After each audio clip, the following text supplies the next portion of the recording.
نحمده ونصلي ونسلم على رسوله الكريم اما بعد فاعوذ بالله من الشيطان الرجيم بسم الله الرحمن الرحيم لو انزلنا هذا القرآن على جبل لرأيته خاشعا متصدعا من خشية الله وَتِلْكَ الْأَمْثَالُ نَضْرِبُهَا لِلنَّاسِ لَعَلَّهُمْ يَتَفَكَّرُونَ صدق اللہ العظیم وصدق رسولہ النبی الکریم الامین ان اللہ وملائکتہ یصلون علی النبی یا ایہا الذین آمنوا صلوا علیہ وسلموا تسلیما۔ تمام احباب ذوق و شوق سے درود و سلام پڑھیں۔ الصلاۃ والسلام علیک یا سیدی یا رسول اللہ وعلی آلک واصحابک یا سیدی یا حبیب اللہ۔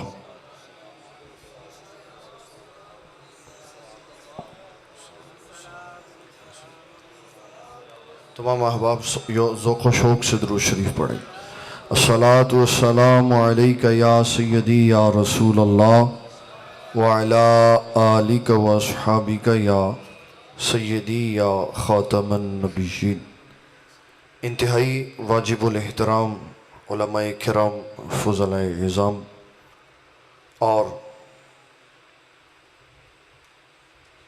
قرآن مجید کے یاد کرنے والے بڑے چھوٹے سارے ہی جتنے یہاں موجود ہیں، شاہ صاحب جس دکھ اور تکلیف کا اظہار فرما رہے تھے اور ہمیں یہ سمجھانے کی کوشش کر رہے تھے کہ قرآن مجید اور نبی صلی اللہ علیہ وسلم کی احادیث ادب احترام ہم پہ ضروری ہے، تاکہ جب ہم قرآن مجید پڑھیں، نبی صلی اللہ علیہ وسلم کی احادیث سنیں اور سنائیں تو اللہ تعالیٰ ان کے بدلے ہمیں انوار و تجلیات عطا فرمائے۔ لیکن آج کے ہم اس پرفتن دور سے کہ جس میں نہ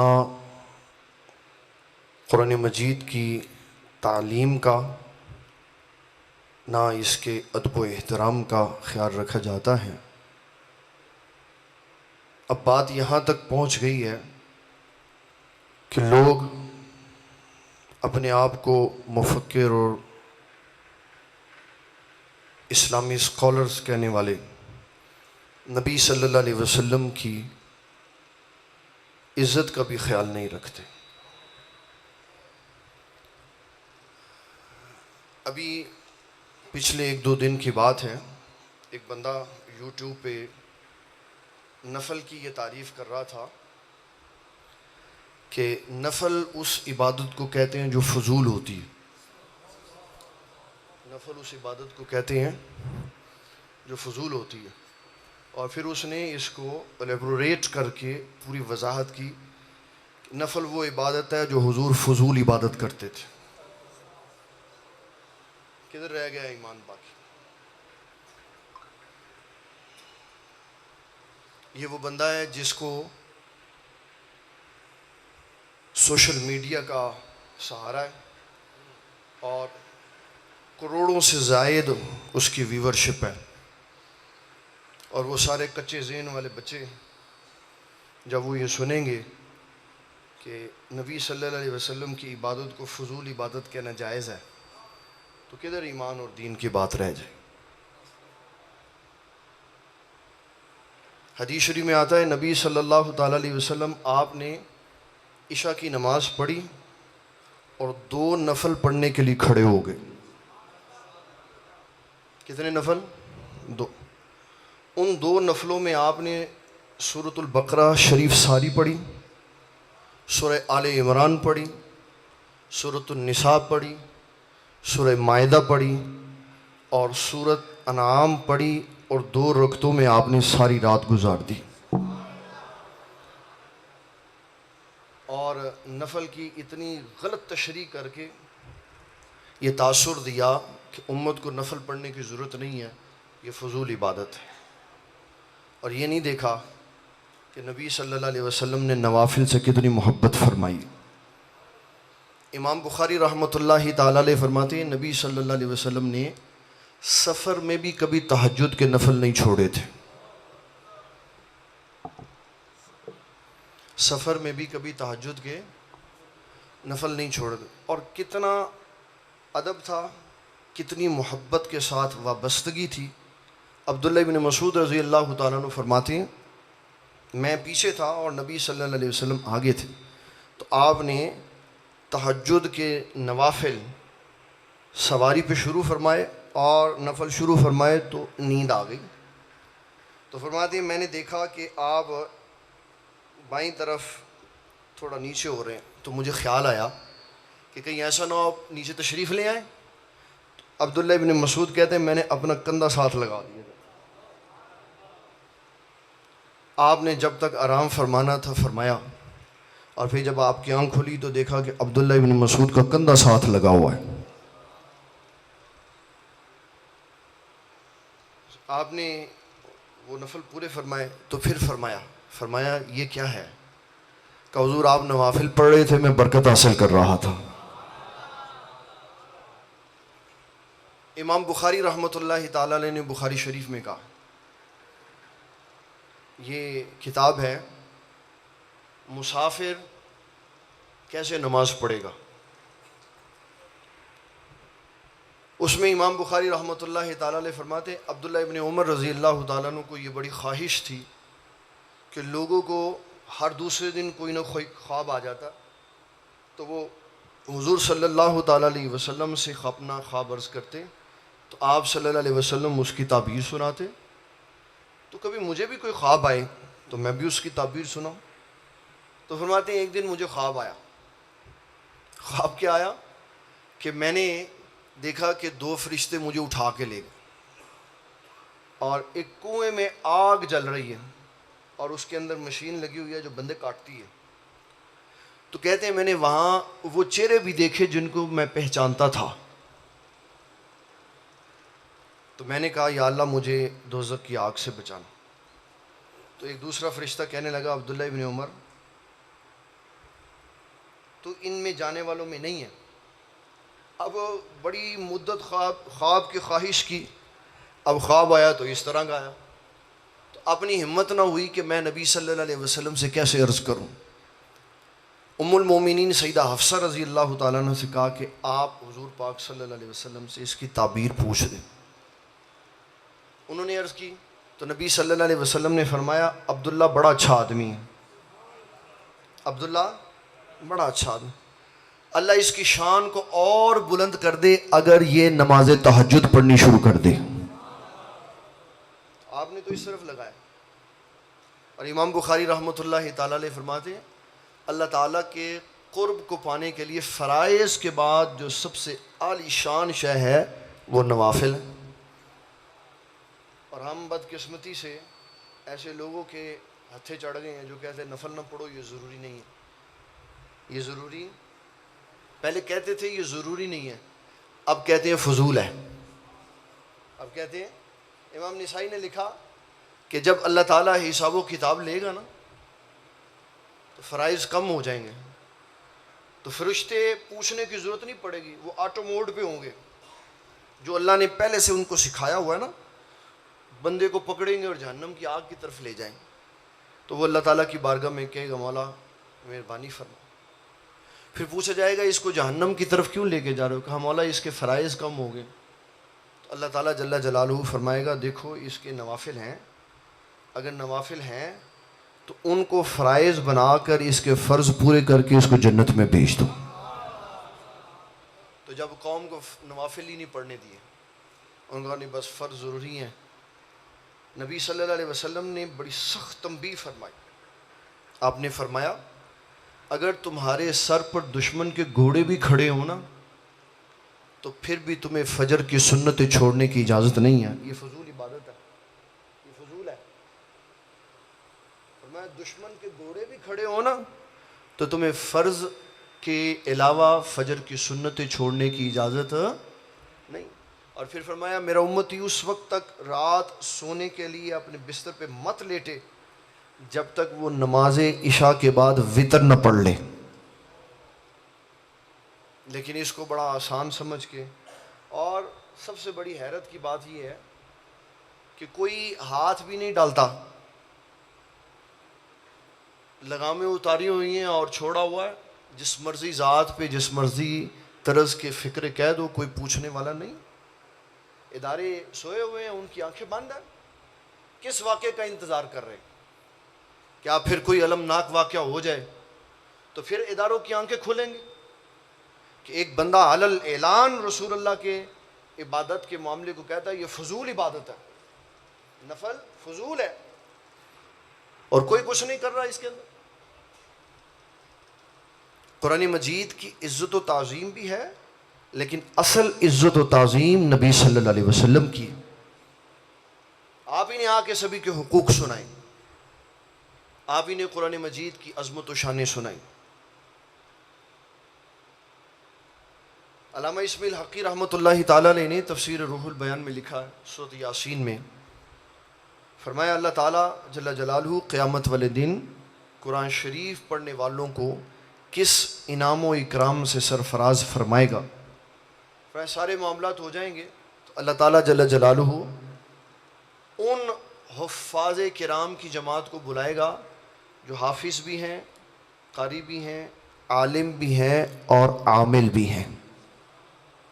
ان سے فرمائے گا دنیا میں تم نے لوگوں کو قرآن مجید سنایا، پھر مجھے بھی سنایا، میں نے انعام و اکرام سے نوازا، اب میں رب تمہیں قرآن سناؤں گا. اور پھر نبی صلی اللہ علیہ وسلم ارشاد فرماتے ہیں اللہ تعالیٰ جل جلالہ وہاں ان کو سورہ یاسین کی تلاوت سنائے گا، اور جب تلاوت ختم ہوگی تو اللہ تعالیٰ فرمائے گا بتاؤ ایسا قرآن کبھی سنا ہے کسی سے؟ ایسی لذت آئی ہے کبھی؟ پھر جو ہمارے ملک پاکستان میں غامدی فکر ہے، اور جو یوتھ والے ہیں، یوتھ والے ایک یوتھ کلب ہے، اس کے ممبر ہیں نوجوان پینٹ شرٹ پہنے ہوئے لوگ، لبرل قسم کے یوتھ کلب کے. ان کا جو ہیڈ ہے وہ بڑے آسانی سے کہتا ہے یہ نوجوانوں کو قرآن پڑھانا نا ان کی قابلیت کو ضائع کرنا. یہ آن ریکارڈ پڑھی ہوئی ہے ساری بات. بچوں کو قرآن پڑھانا یہ وہ 3-4 سال کا جو دورانیہ ہے نا، اس میں ان کو قرآن مجید حفظ کروانے کے لیے جو مدرسوں میں چھوڑ دیا جاتا ہے، تو یہ 3-4 سال ان کی صلاحیتیں ختم کر دی جاتی، یعنی قرآن پڑھانے سے بچوں کی صلاحیتیں ختم ہو جاتی. کہتا جدید ترین سافٹ ویئر ہے، حافظ قرآن سے زیادہ جلدی سب کچھ نکال دیتے ہیں. ایک لفظ لکھو تو حافظ اتنی جلدی قرآن سے تلاش نہیں کر سکتا جتنی جلدی وہ سافٹ ویئر تلاش کرتا. تو کل جب رب کائنات جل جلالہ فرمائے گا نا قاری صاحب قرآن سناؤ، تو پھر یہ کہہ دے وہاں پہ کہ مولا کریم سافٹ ویئر نیچے رہ گیا، لیپ ٹاپ اور کمپیوٹر اور ڈیوائسز ساری میں زمین پہ چھوڑ آئے. وہاں اللہ کی بارگاہ میں اعزاز اسی کو ملے گا جس کے سینے میں قرآن مجید موجود ہوگا. تو دشمنان اسلام ہر طرف سے قرآن مجید کو، اسلام کو، دین کو، نبی صلی اللہ علیہ وسلم کی ذات اقدس کو ہٹ کر رہے ہیں کہ مومنوں کے دلوں سے کسی طرح ان کی عزت کو نکال دیں تو پھر ان کی ویلیو 0/100 ہو جائے. اور وہ اپنے مقصد میں کامیاب ہے. وہ اپنے مقصد میں انہوں نے اسلام سے ہمیں دور کرنے کی جو کوشش کی، انہوں نے سوشل میڈیا کے ذریعے جو لٹریچر یہود و نصارہ کا ہمارے اندر انجیکٹ کرنا تھا وہ کر دیا. نتیجہ یہ ہے کہ ہر بندہ کہتا ہے یہ میرا حق ہے کہ میں صحابہ اور اہل بیت پہ جس کے بارے میں جو چاہے وہ نظریہ قائم کر سکتا ہوں. قوم ساری ادب و احترام کے اعتبار سے بکھر گئی، شرازہ ہو گئی. اتنا سا بچہ بھی، اتنا سا وہ اہل اعلان کہتا ہے بخاری کی 2812 حدیث کا معنی تو ضرور سمجھاؤ کہ نبی صلی اللہ علیہ وسلم نے حضرت عمار بن یاسر سے فرمایا تھا تم ایک باغی گروہ قتل کرے گا، تو اس کا معنی تو بتاؤ. پھر وہ لے جا کے سیدھا حضرت معاویہ کی ذات پہ حملہ کر دیتا. یہ بے ادبی کس نے سکھائی؟ یہ ان نام نہاد لوگوں نے سکھائی جنہوں نے اسلام کا لبادہ اوڑھ کے اسلام کا پیغام سنا کے لوگوں کو اسلام سے متنفر کی. اور ہم اتنے ذمہ دار آدمی ہیں کہ ہم نے فوری تدارک نہیں کیا. اب بات بگڑ گئی ہوئی ہے،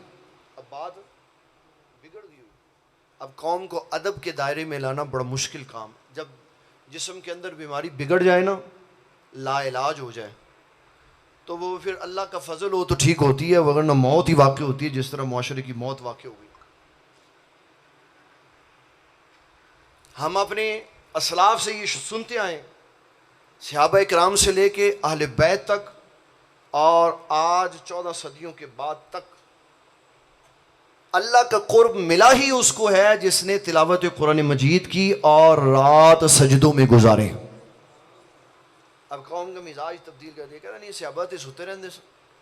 حضور پاک نے تو فرمایا کہ کون تم میں سے 10 سپارے پڑھ سکتا؟ کہا ہم میں سے کسی میں طاقت نہیں. وہ تو 10 نہیں پڑھ سکتے تھے. اور لوگوں کو اس طرح کی باتیں سنا کے اسلام اور دین سے دور کیا. اور جنہوں نے زندگی بھر رات ساری کھڑی قرآن مجید کی تلاوت کر کے گزاری، ان کی زندگیوں کے اوپر پانی پھیر کے لوگوں کا یہ سب کہانیاں سنا رہے. نتیجہ کیا ہوا؟ علماء کرام کا، اولیاء اللہ کا، اہل بیت طہار کا اور صحابہ کرام کا وقار اور عزت لوگوں کے دلوں سے ختم ہو گئی. یہ سارا نقصان ہوا ان مترجمین کے سر پر جنہوں نے بغیر سوچے سمجھے کتابوں کے ترجمے کر دیے. جب تک کتابوں کے ترجمے نہیں تھے، صرف علماء پڑھتے تھے اور وہ دیکھتے تھے کہ کس مزاج کا بندہ ہے، اس کو کون سی بات سنانی ہے.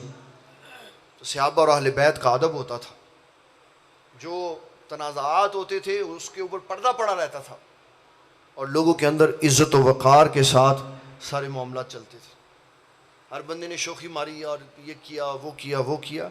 نتیجہ یہ ہوا صحابہ اور اہل بیت کے عزت و احترام پہ جو پردے پڑے ہوئے تھے معاملات کی وجہ سے وہ بھی اتار دیے، اور اب ہاتھ نبی صلی اللہ علیہ وسلم کے دامن کے ساتھ وابستہ کیا اس کو کھینچنے کے لیے.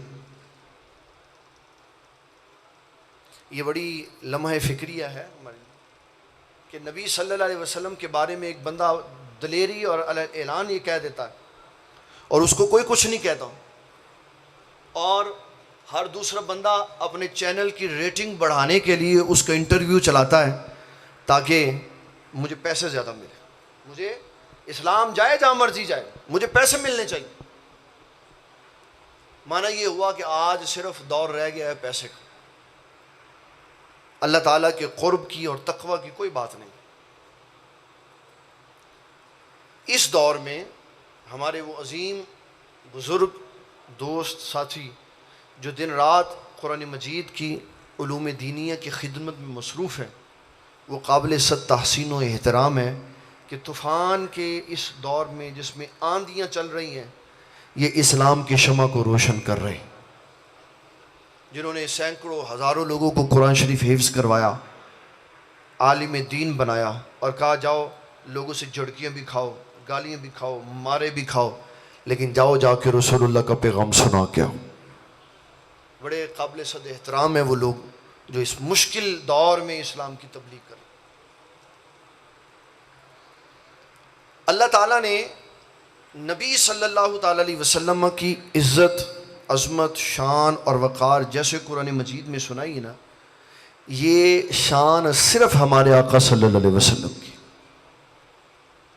اللہ تعالیٰ نے حضور صلی اللہ تعالیٰ علیہ وسلم کی نبوت کے لیے 1,24,000 کم و پیش انبیاء سے میثاق لیا. ان سے فرمایا ہے انبیاء میں تمہیں کتابیں دے دوں، حکمتیں دے دوں، پھر میرے رسول مصدق آ جائیں تو تم نے ان پر ایمان بھی لانا ہے اور ان کی مدد بھی کرنی ہے. جو شان، جو مقام اور مرتبہ اللہ تعالیٰ نے نبی صلی اللہ تعالیٰ علیہ وسلم کو عطا فرمایا، یہ قرآن مجید کی سینکڑوں آیات سے جھلکتا ہے. کوئی ایسے نبی نہیں ہے، کوئی ایک بھی نبی اس شان والے نہیں ہے. سب کو اللہ نے بڑی شانیں دی، لیکن یہ والی شان اللہ تعالیٰ نے صرف ہمارے آقا صلی اللہ علیہ وسلم کو عطا فرمایا. وہ کیا شان ہے؟ اللہ تعالیٰ فرماتا ہے ان اللہ و ملائکتہ یصلون علی النبی، بے شک میں اور میرے فرشتے نبی صلی اللہ علیہ وسلم پر درود بھیجتے ہیں. میں اور میرے فرشتے نبی صلی اللہ علیہ وسلم پر درود بھیجتے ہیں. اللہ تعالیٰ نبیوں پہ سلام بھیجتا ہے. اللہ تعالیٰ نبیوں پہ سلام بھیجتا ہے. ابراہیم علیہ السلام پہ اس نے سلام بھیجا، غیر نبی پہ بھی سلام بھیج دیتا. حضرت جبرائیل علیہ السلام آئے، نبی صلی اللہ علیہ وسلم نے فرمایا سیدہ عائشہ صدیقہ یہ جبرائیل علیہ السلام ہے، اللہ کی بارگاہ سے آئے ہیں، آپ کے لیے سلام لے کے آئے ہیں. لیکن درود اللہ تعالیٰ نے صرف نبی صلی اللہ علیہ وسلم پر بھیجا اور فرمایا میں اور میرے فرشتے بھیجتے ہیں، ایمان والو تم بھی نبی صلی اللہ علیہ وسلم پر خوب درود اور سلام بھیج. پھر اللہ تعالیٰ نے نبی صلی اللہ علیہ وسلم کا ایک اور وصف بیان فرمایا، اس کو بھی لوگ مس یوز کرتے. فرمایا میرے حبیب صلی اللہ علیہ وسلم فَبِمَا رَحْمَةٍ مِّنَ اللَّهِ لِنْتَ لَهُمْ، اللہ تعالیٰ نے آپ پر رحمت فرمائی کہ آپ کو نرم دل بنا دی. اگر آپ غصے والے ہوتے، جھڑک دینے والے ہوتے، تو یہ لوگ سارے ہی جو آپ کے قریب بیٹھے ہوئے ہیں یہ پریشان ہو جاتے.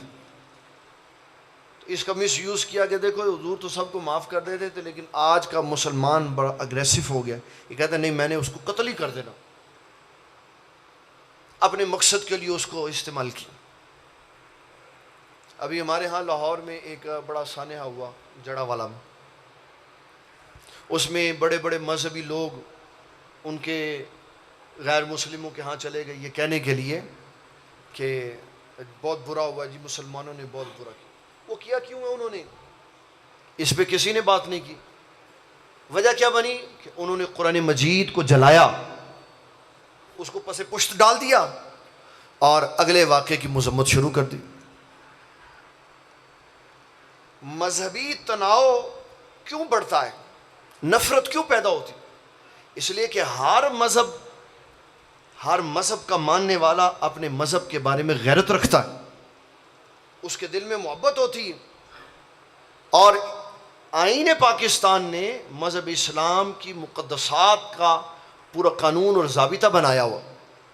جب اسلام کے مقدسات پہ حملہ ہوگا اور اس کے اوپر عدالتیں اور صاحب اقتدار لوگ اپنے اختیارات کا استعمال نہیں کریں گے اور خاموش بیٹھے رہیں گے تو اس طرح کے واقعات ہوا کریں گے. جس دن پاکستان میں ملک ممتاز حسین قادری نے گورنر پنجاب سلیمان تاثیر کو قتل کیا نا، اس سے اگلے دن یا ایک دوسرے دن چھوڑ کے اگلے دن نوائے وقت نے آرٹیکل لکھا کہ 1974 سے جب سے ان کو غیر مسلم قرار دے دیا گیا ہے قادیانیوں کو، اور 1973 سے جب سے 295C کا قانون بنا ہے، تب سے لے کے اب تک پاکستان میں 1000 سے زائد بندوں نے نبی صلی اللہ علیہ وسلم کی گستاخی کی ہے. 1973 سے لے کے 2011 تک 1000 سے زائد بندوں نے، اور 10 بندوں کو سیشن کورٹ نے موت کی سزا دی اور ان کو دوبارہ اپیل کرنے کا حق دیا. اور سپریم کورٹ میں جب یہ کیس گیا تو 10 کے 10 بندوں کو سپریم کورٹ نے باعزت بری کر دیا. 1000 میں سے 10 بندوں کو سزا ہوئی اور سزا پائے تکمیل تک نہیں پہنچی، آزاد ہو گئے. نتیجہ یہ ہوا تب سے لے کے اب تک جس کے جی میں جو آتا ہے، چاہے وہ صحابہ کی عزت و تعظیم ہو، اہل بیت کی عزت و تعظیم ہو، نبی صلی اللہ علیہ وسلم کے معاملات ہوں یا قرآن مجید کی عظمت و شان ہو، وہ کہتے ہیں بھائی اس ملک میں قانون ہی کوئی نہیں ہے، جس کے بارے میں جو چاہو وہ کہہ دو. جس نے نبی صلی اللہ علیہ وسلم کے خاکے بنائے اس کے بارے میں کرکٹر عامر لطیف نے، خالد لطیف نے بات کی تو ان کی حکومت نے اپنے ایک فرد کے لیے اس کو 12 سال قید کی سزا سنائی ہمارے ملک میں رہتے ہوئے. اور مسلمانوں نے اتنے بندوں نے توہین رسالت کی، اس کے اندر کسی کو یہ توفیق نہیں ہوئی کہ اس کو سزا سنانے کی بات کرتے، بلکہ جو اٹھا اس نے کہا میں اس کو باہر بیچ دوں گا، میں اس کو آزاد کر دوں گا، میں یہ کر دوں گا، میں یہ سہولت دوں گا، تاکہ ہم کسی طرح یورپ کے منظور نظر ہو جائیں۔ یہ وہ ساری چیزیں ہیں جو ہمارے ملک میں عدم برداشت کو ہوا دیتی، اس سے ایک دوسرے کے خلاف نفرت کے پہلو پیدا ہوتے۔ اگر حکومتیں، اگر ادارے اپنی ذمہ داری کو پورا کرتے اور جو شخص قانون کی خلاف ورزی کرتے ہوئے ہمارے اسلام کی مقدس شخصیات کے خلاف بات کرتا ہو اس کو فوری سزا دی جاتی، تو کبھی لوگوں میں اس طرح کے جذبات نہ ابھرتے جہاں کے غیر مسلموں کی عبادت گاہوں کو جلا دیتے، کبھی نہ ہوتا۔ جب لوگوں نے دیکھا کہ ہماری حکومت بالکل بے بس ہے، ادارے بالکل بات سننے کے لیے تیار نہیں، تو کہتے ہیں چلو جو اسلام کا دشمن جہاں مرتا ہے وہی اس کا خاتمہ کر۔ دو دو تین تین چار چار 10 10 20 20 نقصانات اس کے ساتھ اسلام کو ہوتے ہیں۔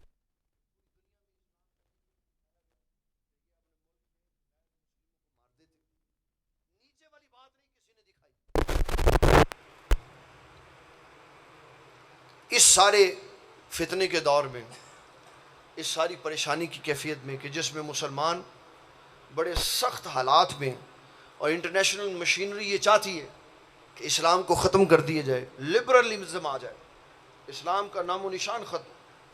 میں آپ کو بتانا چاہتا ہوں، جو ہمارے علماء کرام بیٹھے ہوئے، جب گورنر پنجاب یہ جو خان صاحب کے دور میں تھا، اس نے یونیورسٹیز لیول کے اوپر یہ قانون بنایا کہ ہر یونیورسٹی میں بچوں کو قرآن شریف پڑھایا جائے، ہر یونیورسٹی میں بچوں کو۔ اب دیکھیں یونیورسٹی میں قرآن مجید کے معاملے میں کتنا ظلم ہو رہا۔ ایک بندے کو یونیورسٹی میں، لڑکا ہے یا لڑکی ہے، پورا قرآن شریف پڑھایا جاتا ہے 48 گھنٹوں میں، 6236 آیات۔ تو بتاؤ اس نے کیا پڑھایا؟ 6236 آیات 48 گھنٹوں میں۔ پورا اس کا جو 6-8 سیمسٹر ہے اس کے اندر 48 گھنٹے ملتے ہیں اس کو کہ ان کو قرآن مجید کا ترجمہ پڑھا دو۔ تو کیا پڑھائیں؟ اتنی دیر میں، اتنے گھنٹوں میں تو قرآن مجید کا تعارف ہی پورا نہیں ہوتا کہ دنیا کے سارے علوم پڑھنے کے لیے سارا دن موجود ہے، اور جب قرآن شریف پڑھانا ہے تو کہتے بس 1 گھنٹہ، بس ترجمے کے علاوہ کوئی بات نہیں کرنا، بس اس سے آگے نہیں جانا، اس سے پیچھے نہیں جانا۔ جب ہم اسلام کے ساتھ یہ سارا کچھ کریں گے اور اپنے بچوں کو اس طرح کا اسلام پڑھائیں گے اسکولوں میں، کالجوں میں، یونیورسٹیوں میں، اور پھر جو تراجم پڑھائے جاتے ہیں ان کا بھی اللہ ہی حافظ ہے۔ جنہوں نے صحیح قرآن مجید پڑھا ہے، جنہوں نے صحیح قرآن مجید سیکھا ہے، وہ باہر بیٹھے ہوئے ہیں، اور جن کو قرآن شریف نہیں آتا وہ اندر بیٹھے ہوئے پڑھانے کے لیے، اندر بیٹھے ہوئے، اور پھر اندر ہی سیٹنگ ہو جاتی ہے، تو میری کلاس کو پڑھا دینا، میں تمہاری کلاس کو پڑھا دوں گا، ادھر سے تنخواہ میں لے لوں گا، ادھر سے تم لینا، تو چلو قرآن شریف پڑھو۔ اور پیپر جو ہوتے ہیں وہ بھی اسی طرح ہی ہوتے ہیں، سوال بھی بتا دیتے ہیں، جواب بھی بتا دیتے ہیں، پیپر بھی آؤٹ کر دیتے ہیں، اور کہتے ہیں یہ اسلام کے ساتھ ہم ظلم کر رہے ہیں۔ اس سے محبت نہیں پیدا ہوتی، محبت پیدا ہوتی ہے اس طرح جس طرح صحابہ کرام نے قرآن مجید پڑھا ہے۔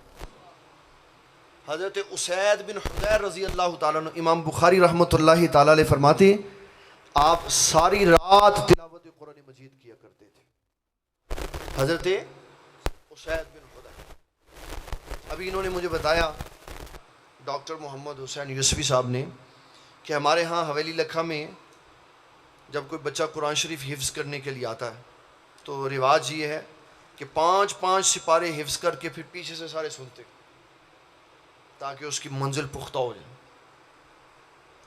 اور جب وہ سارا حفظ کر لیتا ہے پھر اس کو 1 سپارے کے ساتھ سنتے ہیں، پھر 2 کے ساتھ، پھر 3 کے ساتھ، پھر 4 کے ساتھ، پھر 5 کے ساتھ۔ تو جب بچہ ایسے قرآن مجید حفظ کر کے آئے گا، پھر اچھے عالموں سے پڑھے گا، تو صحیح معنوں میں قرآن مجید کی روح سے باخبر ہوگا۔ یہ میں نے ساری آپ کو جو بات بتائی ہے صرف اس دکھ سے بتائی ہے کہ باہر کیا ہو رہا ہے، اور آپ خوش نصیب ہیں کہ اللہ تعالیٰ نے آپ کو قرآن شریف پڑھنے کا موقع دیا۔ اپنے وقت کی قدر کریں اور سمجھیں اس بات کو کہ ہم نے یہاں قرآن مجید کو صحیح طور پہ پڑھ کے اس کے معانی، اس کے علوم، اس کے معارف کو سمجھ کے باہر جا کے دنیا کو قرآن کی روشنی سے منور کرنا ہے۔ یہ آپ کی ذمہ داری ہے، یہ آپ کی ذمہ داری ہے۔ اس کے ساتھ ساتھ جو مقدس ہستیاں ہیں ان کا ادب و احترام بڑا ضروری۔ میں اس میں قبلہ امیر المجاہدین کی ایک بات سنانی بڑی ضروری سمجھتا ہوں، جو ہمارے پاس امانت ہے۔ جب آپ نے مشکات شریف میں دوسری جلد میں کتاب الحدود والقصاص شروع کروائی نا، تو یہ بات سمجھائی، کہا کہ یہ جو میں آپ کو بات سنانے لگا ہوں نا، یہ میرے استاد گرامی مفتی عبد القیوم ہزاروی صاحب نے مجھے سنائی تھی، اور ان کو ان کے استاد گرامی مولانا سردار احمد صاحب رحمۃ اللہ تعالی علیہ نے سنائی تھی۔ تو انہوں نے اپنی عزت اسلام کے لیے پیش کی، جب یہ بات کہو گے تو جتنا کسی کے ذہن میں گند ہوگا نا وہ نکل کے باہر چلا جائے۔ اسلام کے صحیح مخلص محبوں نے تو اسلام ایسے سکھایا کہ صحابہ کے اوپر آنچ نہیں آنے دی ان کی عزتوں کے اوپر، اور آج لوگ زبانیں لمبی کر کے صحابہ اور اہل بیت کے خلاف باتیں کرتے، اور بڑے بڑے لوگ جب بولتے ہیں نا تو اوپر سے بڑے معزز ہوتے ہیں، اور جب بولتے ہیں تو پتہ چلتا ہے اندر یہ گند پڑا ہو۔ شاہ ولی اللہ محدث دہلوی نے لکھا، آپ فرماتے ہیں اوائل کی بات ہے، ایک دن میں کسی بندے کے پاس پڑھنے کے لیے گیا تو پتہ نہیں تھا یہ اندر سے کیسا ہے۔ ایک دن، دو دن، تین دن میں نے اس کے پاس پڑھا، کچھ دن پڑھا تو میں نے اس کی گفتگو سنی تو مجھے بو محسوس ہوئی، تو کہتے ہیں میں نے ارادہ کیا میں اس کے پاس نہیں آؤں گا، لیکن میں اس کو بتاؤں گا ضرور کہ میں تجھے کیوں چھوڑ کے جا رہا ہوں۔ تو کہتے ہیں میں اس کے پاس آیا اس کو بتانے کے لیے، تو اس کی طبیعت خراب تھی، تو اس نے وامٹ کی تو غلاظت اس کے منہ سے نکلی، تو شاہ ولی اللہ محدث دہلوی سے کہنے لگا این چیست، یہ کیا ہے؟ تو آپ نے فرمایا این خورداست، یہ جو تو صحابہ اور اہل بیت کے خلاف گند کھاتا تھا نا آج تو منہ سے وہی کچھ نکلا۔ تو بتایا انہوں نے اس جملے کے اندر کہ بندہ جب بولتا ہے نا تو اندر سے وہی کچھ نکلتا ہے جو اس کے اندر پہلے سے پڑا ہوا ہوتا ہے۔ تو جنہوں کے خمیروں میں ان کے ماں باپ نے، ان کے اساتذہ نے، ان کے بزرگوں نے نبی صلی اللہ علیہ وسلم کی، آپ کی ازواج مطہرات کی، اہل بیت کی اور صحابہ کرام کی عزت رکھی ہوئی ہے، وہ جب بھی بات کرتے تو عزت و تعظیم سے بات کرتے، اور جن کے اندر گند بڑا ہوا ہے وہ جب بھی بات کرتے تو گند ہی گند نکالتے، یہ ہو گیا وہ ہو گیا، اس کو کیوں کہا، اس کو کیوں کہا۔ یاد رکھے ہمارا اہل سنت و جماعت کا جو نظریہ، مسلک اور مشرب ہے وہ تعظیم والا ہے۔ اعلیٰ حضرت نے 4 لائنوں کے اندر سارا نظریہ سمجھا دیا۔ آپ نے فرمایا فرق مراتب بے شمار، فرق مراتب بے شمار، حق بدست حیدر قرار، معاویہ بھی ہیں ہمارے سردار اور ان پہ تان کار فجار، کہ کسی کو یہ اجازت نہیں اسلام دیتا کہ کسی بھی صحابی کے بارے میں بری بات کہے۔ ابن ابی شیبہ کے کتابوں کے حصے پیس کر کے لوگوں نے اپنے چینلوں پہ ڈالے ہوئے ہیں کہ یہ دیکھو یہ جنگ جمل پڑھو اور جنگ صفین پڑھو۔ مولا کائنات حضرت علی المرتضیٰ سے کسی نے پوچھا جناب 65,000 بندہ شہید ہو گیا دونوں طرف سے، کیا کہتے ہیں؟ آپ نے فرمایا جو ہماری طرف سے شہید ہوا وہ بھی جنت میں گیا، جو حضرت معاویہ کی طرف سے شہید ہوا وہ بھی جنت میں گیا۔ کہا آپ ان کے بارے میں حکم کوئی نہیں لگاتے؟ کہا 3 باتوں کی وجہ سے میں کوئی حکم نہیں لگاتا۔ کہا وہ کیا ہے؟ فرمایا میرا اور میرے مقابلے میں آنے والوں کا رب ایک ہے۔ دوسرے نمبر پہ فرمایا ان کا اور ہمارا رسول ایک ہے، اور فرمایا ان کی اور ہماری کتاب ایک ہے۔ تو کہا جی 65,000 بندے کیوں شہید ہو گئے؟ کہا اختلاف ہو گیا تھا تو یہ معاملہ ہوا، پھر ختم ہو گئی بات۔ یہ میں آپ کو اس لیے میں نے یہ بات بتائی ہے تاکہ آپ اس کو اپنے ذہن میں رکھیں کہ ہمارا مسلمانوں کا یہ اصول ہے، جب ہم بات کریں گے تو ادب و احترام سے بات کریں۔ کوئی ہستی ہے، کوئی ہستی، وہ نبی صلی اللہ علیہ وسلم کے گھر والے ہیں، آپ کے صحابہ ہیں، آپ کی اہل بیت ہے، اولیاء اعظام ہیں، اب تو لوگ اولیاء اللہ کو نہیں مانتے اور یوٹیوب بھری پڑی ہے انکار اولیاء پہ. وہ کہتے ہیں نہیں اسی نہیں مانتے، اسی نہیں مانتے، اسی نہیں مانتے، اسی نہیں مانتے. جن کو ساری دنیا ولی اللہ مانتی ہے ان کو نہیں مانتے، ان کو نہیں مانتے. یہ بڑا پرفتن دور ہے. اس پرفتن دور میں ضروری ہے کہ ہم اپنا راستہ درست رکھیں. اہل سنت کا جو راستہ ہے نا وہ پل صراط ہے. وہ کیا ہے؟ کوئی افراط و تفریط کا شکار ہوا تو جہنم کی آگ میں چلا گیا. بالکل سیدھے راستے کے اوپر ہے، نہ ادھر جھکنا ہے نہ ادھر جھکنا. جو خرافات کی طرف گیا وہ تباہی اور بربادی کی طرف چلا. اس کے لیے ہمارے بچوں کو چاہیے کہ امام محمد رضا فاضل بریلوی رحمۃ اللہ تعالی علیہ کا وہ رسالہ ضرور پڑھیں جس کو دعوت اسلامی والوں نے آسان کر کے 10 عقیدوں کے نام سے شائع کیا ہوا. پڑھیں تاکہ پتہ چلے کہ اللہ تعالیٰ کے بارے میں ہمارا کیا نظریہ ہے، نبی صلی اللہ علیہ وسلم کے بارے میں کیا نظریہ ہے، انبیاء اکرام کے بارے میں کیا انہوں نے جملے بیان کیے، صحابہ اکرام کے بارے میں، اہل بیت کے بارے میں. پھر اس کے ساتھ ساتھ جو امت میں سب سے افضل بندے ہیں حضرت سیدنا ابو بکر صدیق، ان کے بارے میں ہمارا کیا نظریہ. جب ہم یہ بات پڑھیں گے اور بچوں کی گدی میں یہ بات بیٹھ جائے گی تو وہ پھر دنیا کے کسی حصے میں جائیں گے ان کو کوئی گمراہ نہیں کر سکے گا. بچے اس لیے پریشان ہو جاتے ہیں، ایسی زبان پہ رکھیے بخاری دی یعنی نمبر 10، بخاری دی یعنی نمبر 10، بخاری دی یعنی نمبر 10. اور تم پڑھ کے سناؤ، کتاب کھول کے بھی رکھ دیں گے نا تو بس وہ رٹا رٹایا سنا ہے، اوپر سے دیکھ کے بھی نہیں پڑھ سکتے. اور سننے والوں کو بچوں کو پریشان کریں گے اور کہیں گے یہ ہے تو وہ ہے. مسلمانوں کے بچے ہیں جو وہ دلیر ہو کے تگڑے ہو کے باہر نکلا کریں، اس لیے کہ 1400 سالہ ہمارا جو مذہب ہے وہ ادب و احترام والا ہے، صحابہ اور اہل بیت کی عزت و تعظیم والا ہے. اور اس کے اندر نبی صلی اللہ تعالیٰ علیہ وسلم کے معاملات میں ہم لفظ بھی سوچ کر بیان کرتے ہیں کہ کیا لفظ کہنا ہے جو ادب والا ہے اور کیا نہیں کہنا جو بے ادبی والا ہے. یہ نہ ہو کہ ایک لمحے میں سارا ایمان ضائع ہو جائے، ایک لمحے میں ایمان ضائع ہو. اس کے لیے اعلیٰ حضرت رحمۃ اللہ علیہ کا ترجمہ وہ بڑا محتاط ہے. جب اللہ تعالیٰ نے فرمانا اذ اخرجہ الذین کفروا، اخرجہ کا معنی ہوتا ہے باہر نکال دے رہا. تو اب اللہ کے حبیب صلی اللہ علیہ وسلم کے لیے یہ لفظ استعمال ہوا تھا تو بڑے ادب سے کہا جب کافروں کی شرارت سے محبوب آپ کو باہر تشریف لے جانا پڑا. جب کافروں کی شرارت سے آپ کو باہر تشریف لے وَوَجَدَكَ ضَالًّا فَهَدَىٰ، کہا اے نبی جب آپ فلاں تھے تو آپ کو ہدایت دی. اعلیٰ حضرت نے فرمایا اے میرے حبیب صلی اللہ علیہ وسلم جب آپ کو میں نے اپنی محبت میں خود رفتہ پایا تو اپنی طرف راہ دی. ایک ایک فکرے کے اندر نبی صلی اللہ علیہ وسلم کی عزت و تعظیم کا خیال رکھا. حضرت یوسف علیہ السلام نے اپنے ابا جان کو قمیض بھیجی، انی لاجد ریح یوسف لولا ان تفندون. اب یوسف علیہ السلام کی قمیض کی خوشبو آ رہی ہے، آنکھوں سے آنسو بہہ رہے ہیں.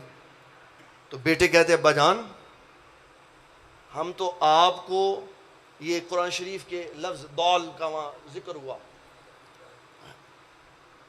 انک لفی ضلالک القدیم، تو یہ لوگوں نے ترجمہ کیا پرانی گمراہی میں پڑے ہو. خیال ہی نہیں کیا کہ یہ جملہ کس کے لیے کہہ دیا.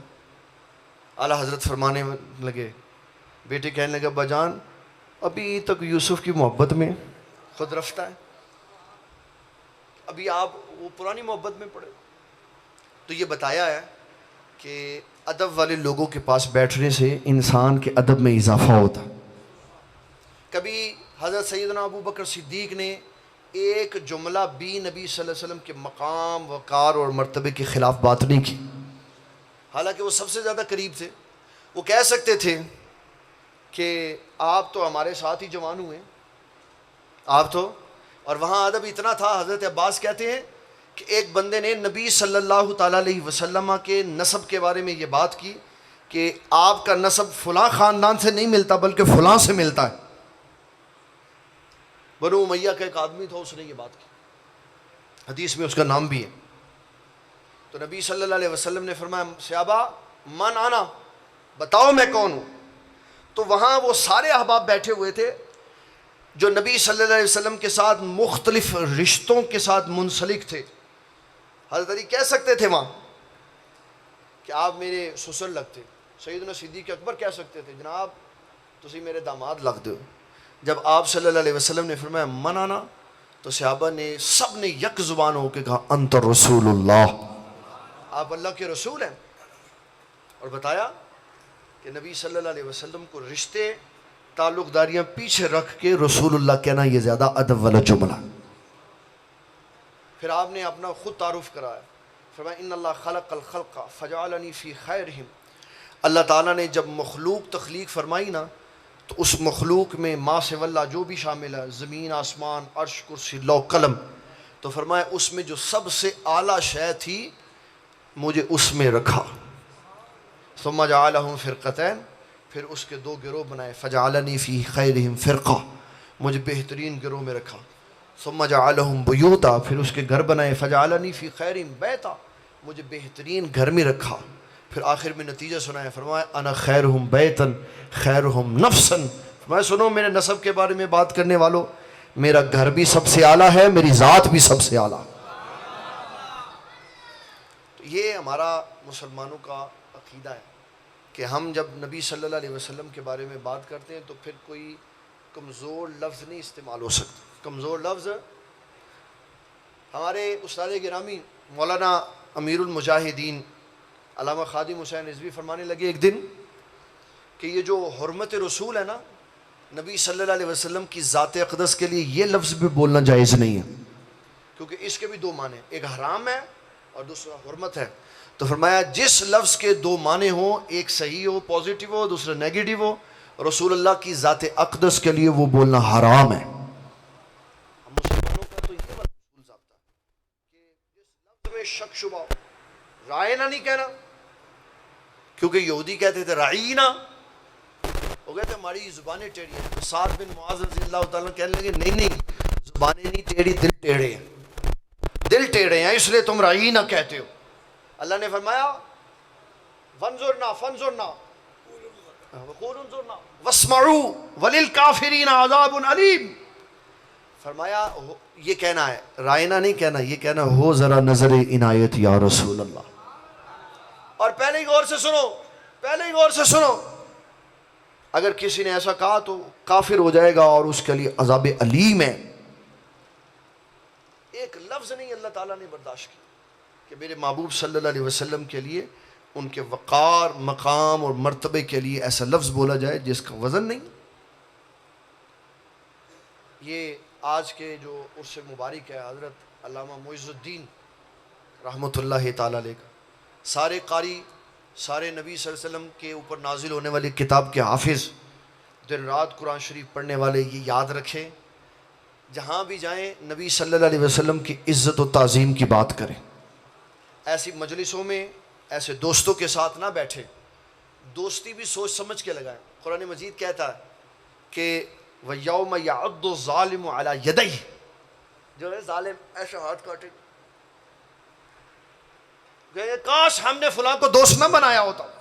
عقبہ بن نبی معیط کہے گا کاش میں نے فلاں کو دوست نہ بنایا ہوتا، آج میں رسول اللہ کی جماعت میں ہوتا اگر میں دنیا میں ان کے ساتھ کھڑا. میرے باجی حضور رحمۃ اللہ علیہ فرمایا کرتے تھے کسی نے دوستی غلط لگا لی ہوتی تھی نا تو فرماتے پتر اے پاکستان دے کنے بندے نے، وہ تو 12 کروڑ ہوں سن، ہوں تو پتہ نہیں کنے کروڑ ہو گئے. کرونا نے بھی بڑے بندے بتا دیتے ہیں، چھٹی جو ہوئی تو کہتے ہیں 12 کروڑ پاکستان میں بندے ہیں، سبھی کو جانتے ہو؟ کہا نہیں. تو فرمایا بیٹے اس کو بھی اس میں پھینک دو اور کوئی عاشق رسول تلاش کر کے اس سے دوستی لگا لو. اس کی دوستی یہاں پہ بھی فائدہ دے گی، اس کی دوستی حشر کے میدان میں بھی فائدہ دے گی. کہ متقین کی دوستی دنیا اور آخرت دونوں میں بلائی کا کام کرے. یہ آپ کو پیغام تھا آج کا کہ اپنی زندگیوں میں، اپنے معاملات میں ہمیشہ ادب و احترام کو ملحوظ خاطر رکھے، شخصیات کے وقار اور تشخص کو پیش نظر رکھے. بات کرنے سے پہلے سوچ لیں کس کو کہہ رہے ہیں، کیا کہہ رہے ہیں، یہ نہ ہو کہ بات خراب ہو جائے. اور یہاں اسلام میں تو بات خراب ہوتی ہے تو ایمان ہی سارا برباد ہو جاتا. اللہ تعالی ہمیں دین اسلام کا فہم عطا فرمائے. وما علینا الا البلاغ المبین. سلام کے لیے میں التماس گزار ہوں مبلغ اسلام علامہ ڈاکٹر محمد حسین یوسفی صاحب.